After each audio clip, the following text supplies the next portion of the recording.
Back then, I was a student in the 7th standard, living in a boys' hostel in a small Manipuri village. The world outside our walls was nothing but vast, open rice paddies. Our hostel was a simple structure. It had old wooden floors that creaked with every step and a tin roof with no ceiling to hide it. The walls were a pale green, plastered with the traditional mix of mud and cow dung. We didn't have glass windows, just simple jali frames, latticed openings that let the night air and all its sounds drift in.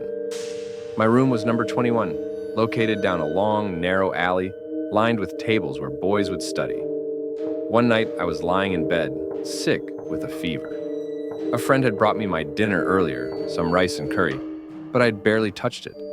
I must have drifted off because I woke up suddenly. It was deep in the night. The clock must have read 1 a.m. There were 6 beds in our room, arranged in 2 rows. Mine was the second one from the door. The beds on either side of me were empty. My roommates had gone home for the week. I was alone. The lights were out, but a pale moonlight filtered through the jali frame, casting long, eerie shadows across the room. I could just make out the shapes of the empty beds around me. And then I heard it. A footstep. It was coming from the far end of the alley, near room 19. It was slow, deliberate. As the sound got closer to my door, it began to change. It was no longer just a footstep. It became a heavy, dragging shuffle, a sound that seemed to roar and echo in the narrow space, like it was made by some creature I couldn't possibly imagine.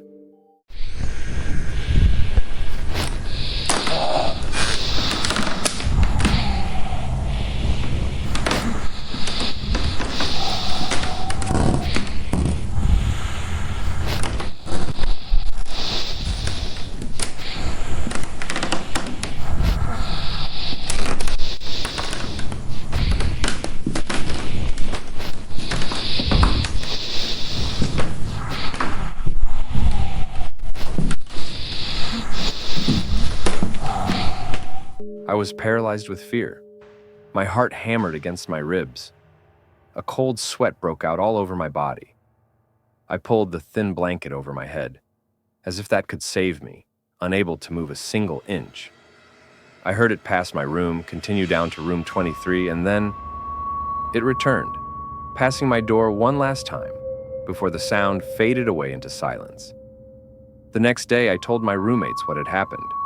They hadn't heard a thing. But then, a boy from room 19, the direction the sound had come from, approached me. He looked scared. He told me he had heard it too.